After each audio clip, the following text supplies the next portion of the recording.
दो दोस्त आपस में बात कर रहे होते हैं। एक दो दूसरे दोस्त से कहता है, दोस्त आज के बाद मैं कोई आपराधिक वारदात को अंजाम नहीं दूंगा, आज के बाद मैं कोई चोरी नहीं करूँगा। दूसरा दोस्त पूछता है कि ऐसा क्यों? कहता है, मैंने ये फैसला कर लिया है क्योंकि मैं आज के बाद कोई आपराधिक वारदात को अंजाम नहीं दूंगा। और बहुत खुश होता है, अपने दोस्त को एक चैन लाकर गिफ्ट में देता है।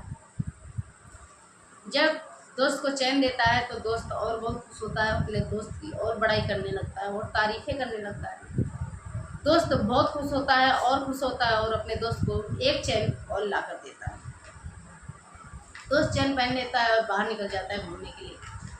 तभी उसे एक दोस्त मिलता है और कहता है, दोस्त चैन तो तुम्हारा बहुत अच्छा है, कहाँ से ली, कहाँ मिला है?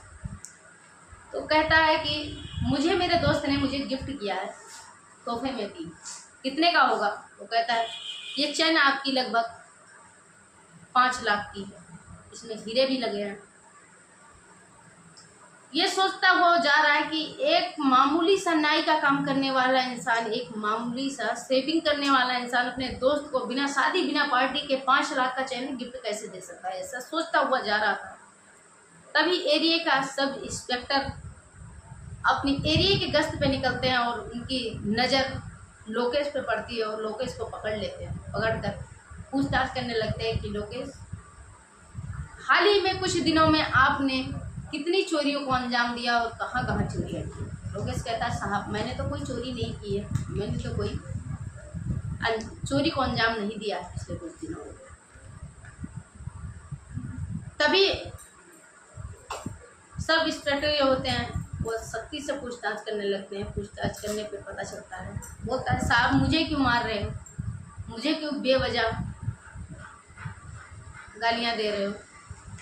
आप अगर पूछना ही चाहते हो, आपको कुछ पूछना ही है तो मेरे नाम राशि से जाकर पूछो, क्योंकि उसने बहुत बड़े चोरी को अंजाम दिया है। उसने कहा, आप ऐसा क्यों कह रहे हो? कह रहा है, साहब मैंने देखा है अपनी आंखों से कि उसने अपनी दोस्त को एक 5 लाख का सोने का चैन गिफ्ट दिया है।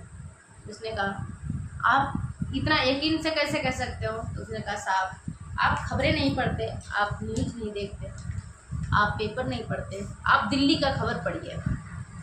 जब इतना सुनता है तो जो सब इंस्पेक्टर होता है वो खबर देखने लगता है। तो खबर में निकलकर सामने आता है कि राष्ट्रीय राजधानी का दिल्ली का एक क्षेत्र, एक इलाका लगता है जंगपुरा, जंगपुरे का इलाका एक थाना लगता है हजरतगंज, निजामुद्दीन का एक इलाका एरिया लगता है भोगलपुर में एक ओम राव सिंह ज्वेलरी के नाम से एक शोरूम है, जहां 26 सितंबर को चोरी को अंजाम दिया गया है। इतना जब सब इंस्पेक्टर के संज्ञान में आता है तो अपने दोस्त एक दूसरे सब इंस्पेक्टर दिल्ली के कॉल करता है और कहता है, एक मेरे पास सूचना है, एक मेरे पास खबर है, अगर हो सकता है आपके काम आ सके आपको। तो कहता है, बोलिए। तो बताता है कि जो चोरी को अंजाम दिया गया है शायद वो आपके किसी मदद में सटीक बैठ सके। तो सारी चीज़ें जब बताता है तो जो यहाँ का दिल्ली का सब इंस्पेक्टर होता है वो अपने सीनियर से बात करता है और सीनियर से बात करने के बाद छानबीन में लग जाते हैं। नमस्कार, आदाब, सत श्री अकाल, मैं सुधा तिवारी आपके साथ। आज ये घटना आपको जो सुनाने जा रहे हैं बहुत दिलचस्प घटना है, बहुत सटीक घटना। आप भी इस घटना को देखकर सोचकर हैरान हो जाएंगे। 26 सितंबर 2023 को ओम राव शोरूम के जो मालिक होते हैं वो अपने दुकान पे आते हैं, क्योंकि सोमवार को वहाँ साप्ताहिक मार्केट बंद होता है। सोमवार को साप्ताहिक मार्केट बंद होता है, मंगलवार को होता है। जब मंगलवार को सुबह 8 बजे जब वहाँ के मालिक आते हैं शोरूम के सामने, वहाँ कम से कम 7 से 8 नौकर काम कर रहे होते हैं। जब वो मालिक से चाबी लेते हैं, शोरूम खोलने लगते हैं, इंतजार में थे मालिक के कि मालिक कब आए, शोरूम खोला जाए। मालिक आते हैं और शोरूम खोलने लगते हैं तो देखते हैं कि उसमें से धुआं निकल रहा है। जैसे जैसे शटर ऊपर उठ रहा है तो उसमें से धुआं निकल रहा है। मालिक ये देखकर बहुत अचंभित होते हैं कि आखिर ऐसा आग कैसे लग गई हमारे शोरूम में।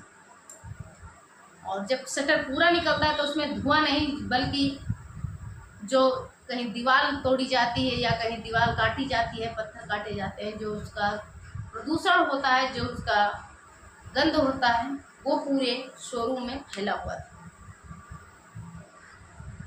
ऐसा देखकर जब शोरूम की सफाई होती है तो सफाई में ये भी दिखता है कि शोरूम की जितना सोने और हीरे के जेवरात थे वो सारे, उनकी भी सफाई हो चुकी है। 32 लॉकर होते हैं, 32 लॉकर के ताला टूटे हुए होते हैं, 32 लॉकर कटे हुए होते हैं और उनके सोने हीरे और कैश सारे गायब होते हैं, कुछ भी नहीं होता है। यह मालिक देखकर बहुत दुखी होता है और पुलिस को कॉल करते हैं। पुलिस को कॉल जब आती है तब मीडिया आ जाती है, साथ ही पत्रकार आ जाते हैं। जब पत्रकार शोरूम के मालिक जैन से बात करते हैं, साहब आपकी कितने की चोरी हुई है, तो बताने लगता है। बताते बताते शोरूम के जो मालिक जैन होते हैं उनकी आंखों में आंसू आ जाते हैं और रोने लगते हैं। कहते हैं साहब मेरे दुकान में लगभग 25 से 26 करोड़ की सोना और हीरे की चोरी हो गई। ऐसा कहते कहते शोरूम के मालिक भावुक हो जाते हैं और पुलिस वाले कंप्लेन लेते हैं। कंप्लेन लेने के बाद सबूत जुटाने में लग जाते हैं। बहुत सारे जाते हैं जेल में, चोरों से बात करते हैं, जो एरिया के बड़े बड़े क्राइम किए उनसे बात करते हैं, वकील से बात करते हैं, लेकिन कोई सटीक सबूत नहीं मिलता। तो इस मामले से जुड़ा हुआ कोई भी सबूत उनके सामने नहीं है। बहुत अचंभित होते हैं, परेशान रहते हैं। बड़े बड़े अफसरों का उन पर दबाव पड़ता है और पत्रकारों का दबाव आता है कि कहीं से सबूत इकट्ठे हुए, कहीं से मामले की जांच बैठी, चोर का पता लगा। ऐसा कुछ सटीक सबूत उनके पुलिस वाले के पास नहीं होता है। जब ऐसा होता है पुलिस वालों के पास, जब बड़े अफसरों का दबाव आने लगता है तो एरिया में किसी को भी पकड़कर उस पर झोंक देते हैं और उसे कबूल करवा देते हैं कि इसने वारदात को अंजाम दिया और उसको उसकी सज़ा दिलवाते हैं। लेकिन ये मामला थोड़ा नहीं था, ये मामला बहुत ज़्यादा रकम का था, इसलिए किसी पे थोप भी नहीं सकते, क्योंकि उन्हें जिसने चोरी किया उसी का ही पता लगाना पड़ेगा। क्योंकि अगर थोड़ी छोटी मोटी चीज़ होती तो उस वारदात को किसी पे थोप सकते थे। पुलिस वाले के समझ में भी नहीं आ रहा था कि इस समस्या का हल कैसे निकाला जाए। तब तक एक कॉल आता है छत्तीसगढ़ से, छत्तीसगढ़ जिला दुर्गपुर से। वहाँ से सब इंस्पेक्टर का कॉल आता है। कॉल आने के बाद वो बताते हैं कि एक जो वारदात हुआ है, जिससे उन्हें सूत्रों से उन्हें खबर लगी है, जिससे पता चला है, वो यहाँ दिल्ली के सब इंस्पेक्टर से कहते हैं। सब इंस्पेक्टर सीनियर से बात करते हैं और सीनियर से बात करने के बाद सारे सबूत इकट्ठा करते हैं। कुछ दिन पहले एक चोरी को और अंजाम दिया गया था, उसका फ़ोटो निकालते हैं। फ़ोटो निकालने के बाद मिलाते हैं और जंगपुरा इलाके के जितने भी सीसीटीवी कैमरे हैं, निजामुद्दीन एरिया के जितने भी सीसीटीवी कैमरे हैं, उसे खंगाला जाता है। और दरअसल तब तक उसका नंबर भी इन्हें मिल जाता है। नंबर मिलने के बाद उसकी कॉल को चेक पे लगाते हैं, उसकी कॉल डिटेल निकलवाते हैं, उसकी सब रिलायंस से उसकी लोकेशन जांच करवाते हैं, तो पता लगता है वो इसी एरिया में था। और सीसीटीवी फ़ोटो खंगालते हैं तो उसमें लगता है कि वो 25-26 तारीख को ये दिल्ली में ही था। और सीसीटीवी में उसकी फ़ोटो मिलाते हैं तो मिल जाता है, सटीक बैठता है। जब सारी सटीक बैठता है तो उन्हें बुलाया जाता है। और जब सारा सटीक बैठता है तो दिल्ली की पुलिस छत्तीसगढ़ पहुंचती है। छत्तीसगढ़ पहुंचने के बाद वहाँ लोकेश, दरअसल उसका नाम लोकेश श्रीवास उर्फ गोलू था। उसके घर जाकर, उसके कमरे पे जाकर छापा देती है तो वहाँ उसका दोस्त मिलता है।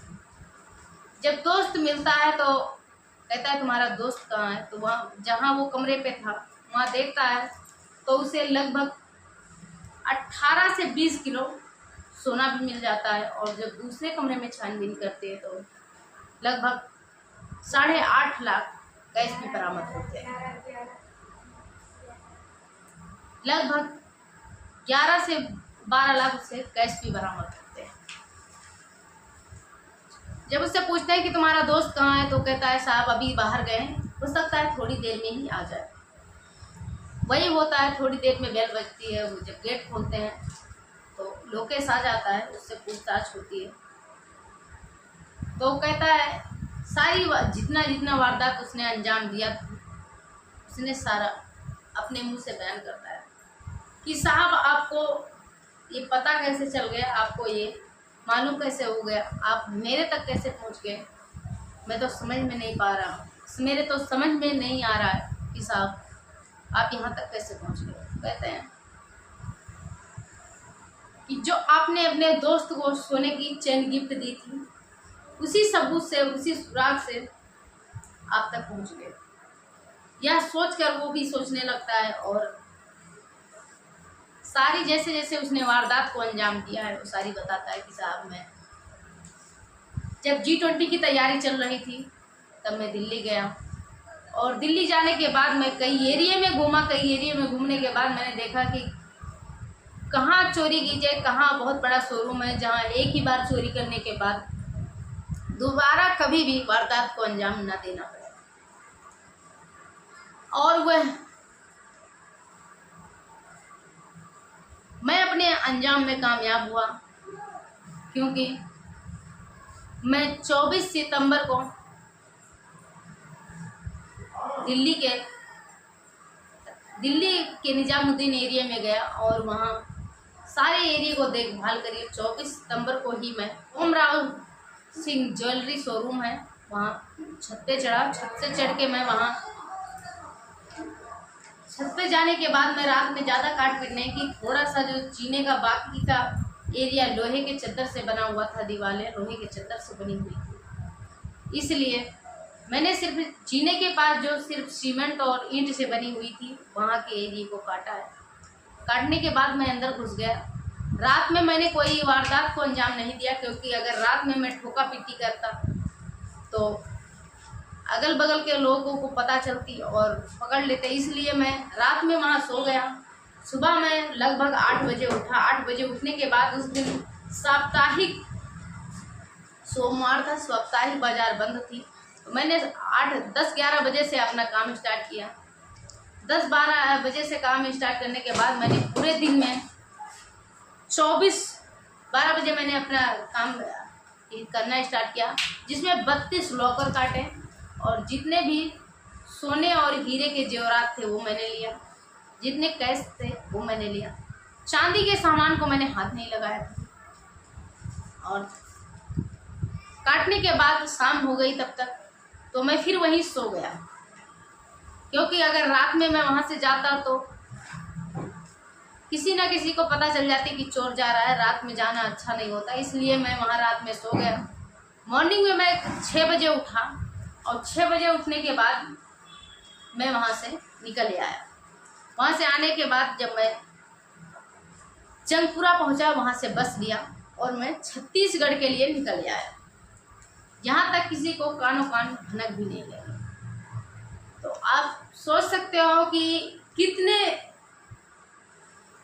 समझदारी से, कितनी बारीकी से इन्होंने कम से कम 25 से 26 करोड़ चोरी को अंजाम दिया, लेकिन किसी को कानों कान भनक नहीं लगी। अगर ये दोस्त को अपने चैन नहीं देते, यदि अगर इन्होंने उनके दोस्त खुला बताते नहीं कि मेरे दोस्त ने मुझे गिफ्ट दिया है, तो दिल्ली के जितने चोर हैं, दिल्ली के से सटे हुए एरिया में, यूपी हरियाणा में जितने चोर हैं, उनकी जान को सयामत आ जाती है। क्योंकि जब भी कोई वारदात होता है तो बड़ा वारदात को ये चेक कर रहे थे कि एरिया में कितने कितने, दिल्ली में और कितने कितने बड़े वारदात हुए हैं और इस वारदात में कौन कौन शामिल था। यूपी के चोर और हरियाणा के चोर, दिल्ली के चोर की सयामत आ जाती। शुक्र है कि उन्होंने चैन दिया तो दिल्ली के चोरों को सुकून की सांस मिली, नहीं तो पता लगता कि बेवजह दिल्ली के चोर या हरियाणा के चोर को बहुत सारे सहमतों का सामना करना पड़ता। इस कहानी से हमें ये पता चलती है कि कैसे कैसे लोग, कैसे कैसे इंसान, कैसे कैसे वो अपने किस तरह से चोरी को अंजाम देते हैं, अब सोच कर भी हैरान हो जाते हैं।